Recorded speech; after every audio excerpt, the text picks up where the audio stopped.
N'essaie pas d'être utile, essaie d'être toi. Cela suffit et cela fait toute la différence. C'est grave de s'obliger à ressembler à tout le monde. Cela provoque des névroses, des psychoses, des paranoïas. C'est grave parce que c'est forcer la nature et aller à l'encontre des lois de Dieu, qui, dans tous les bois et toutes les forêts du monde, n'a pas créé une seule feuille identique à une autre. Combien de fois abandonnons-nous notre chemin, attirés par l'éclat trompeur du chemin d'à côté? Le deuxième symptôme de la mort de nos rêves, ce sont nos certitudes. Parce que nous ne voulons pas regarder la vie comme une grande aventure à vivre. Nous commençons à nous juger sages, justes et corrects dans le peu que nous attendons de l'existence. Une quête commence toujours par la chance du débutant et s'achève toujours par l'épreuve du conquérant.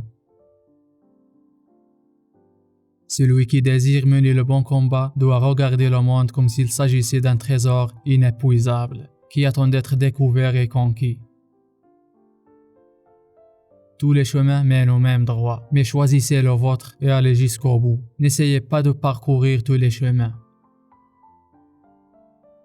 L'amour, en aucun cas, n'empêche un homme de suivre sa légende personnelle. Quand cela arrive, c'est que ce n'était pas le véritable amour, celui qui parle le langage du monde.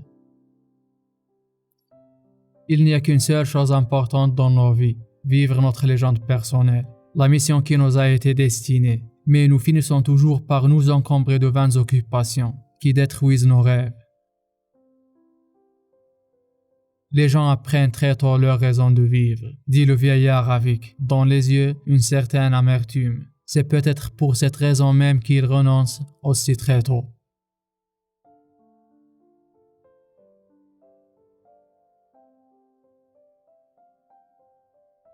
Il n'y a qu'une chose qui puisse rendre un rêve impossible, c'est la peur d'échouer.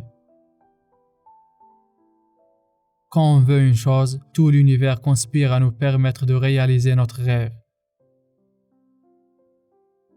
Très souvent, au cours de notre existence, nous voyons nos rêves déçus et nos désirs frustrés, mais il faut continuer à rêver, sinon notre âme meurt. Le bon combat est celui qui est engagé au nom de nos rêves. Il faut lutter pour ses rêves, mais il faut savoir également que quand certains chemins se révèlent impossibles, mieux vaut garder son énergie pour parcourir d'autres routes. L'homme ne pourra jamais cesser de rêver. Le rêve est la nourriture de l'âme comme les aliments sont la nourriture du corps. C'est justement la possibilité de réaliser un rêve qui rend la vie intéressante. Ce qui existe, ce sont les échecs. Personne n'y échappe. Aussi vaut-il mieux perdre quelques combats en luttant pour ses rêves que d'être battu sans seulement savoir pourquoi on lutte. L'univers nous aide toujours à nous battre pour nos rêves, si bêtes qu'ils puissent paraître, parce que ce sont nos rêves, et nous sommes seuls à savoir combien il nous a coûté de les rêver. Le monde est de deux sortes, celui dont nous rêvons et celui qui est réel. J'ai peur de réaliser mon rêve et n'avoir ensuite plus aucune raison de continuer à vivre. L'univers conspire toujours en faveur de ceux qui rêvent. Des jours durant, j'ai tenté d'ignorer la voix dans mon cœur, mais elle s'est faite de plus en plus puissante. Dans le recoin le plus caché de mon âme, j'existais encore et je croyais au rêve. Seul l'amour donne forme à ce dont auparavant on n'aurait même pas pu rêver.